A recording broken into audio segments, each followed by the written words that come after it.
രാഷ്ട്രപിതാവായ ഗാന്ധിജിയുടെ ജന്മദിനമായ ഒക്ടോബർ 2 മാലിന്യ വിമുക്ത കേരളം എന്ന ആശയം സാക്ഷാത്കരിക്കുന്നതിനു വേണ്ടി നടത്തുന്ന നിരവധിയായ പരിപാടികളുടെ ഭാഗമായി IHRDയുടെ ആഭിമുഖ്യത്തിൽ തിരുവനന്തപുരം പട്ടണത്തിലും ഇതര പ്രദേശങ്ങളിലും മാലിന്യ സംസ്കരണവുമായി ബന്ധപ്പെട്ട് വിദ്യാർത്ഥികൾ പങ്കെടുത്തു നടത്തുന്ന വിവിധങ്ങളായിട്ടുള്ള പരിപാടികൾക്ക് നിറഞ്ഞ ഹൃദയത്തോടെ ആശംസകളും അഭിവാദ്യങ്ങളും അർപ്പിക്കുകയാണ്.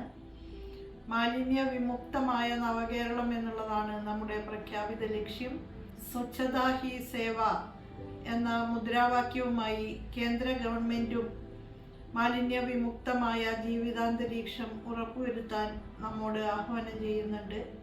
ബഹുമാന്യനായ രാഷ്ട്രപിതാവിൻ്റെ ഓർമ്മകൾക്ക് മുൻപിൽ ശിരസ് നമിച്ചുകൊണ്ട് അദ്ദേഹം അടിവരയിട്ട് മുന്നിൽ പറഞ്ഞ മാലിന്യ വിമുക്തവും ശുചിത്വമാർന്നതായിട്ടുള്ള സാമൂഹ്യ അന്തരീക്ഷം കെട്ടിപ്പടുക്കുന്നതിന് വേണ്ടി നമുക്ക് പരിശ്രമിക്കാം.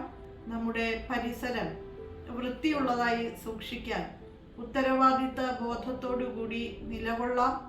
നമ്മെക്കൊണ്ട് ആകുന്ന കാര്യങ്ങൾ ചെയ്തുകൊണ്ട് മാലിന്യ വിമുക്ത സമൂഹത്തിനു വേണ്ടി നമുക്ക് പ്രവർത്തിക്കാം. IHRDയുടെ എല്ലാ ക്യാമ്പസുകളും വിദ്യാർത്ഥികൾ പങ്കെടുത്തുകൊണ്ട് വൃത്തിയാക്കുക എന്നുള്ള ആശയം ഇന്ന് സാക്ഷാത്കരിക്കപ്പെടുകയാണ്. ഈ ക്ലീൻ ക്യാമ്പസ് ക്യാമ്പയിൻ ഉദ്ഘാടനം ചെയ്തതായിട്ട് സസ്നേഹം അറിയിക്കുന്നു. നമ്മുടെ ക്യാമ്പസുകൾ ശുചിത്വമാർന്നതും സുന്ദരവുമാക്കി തീർക്കാൻ നമുക്ക് കൈകോർക്കാം.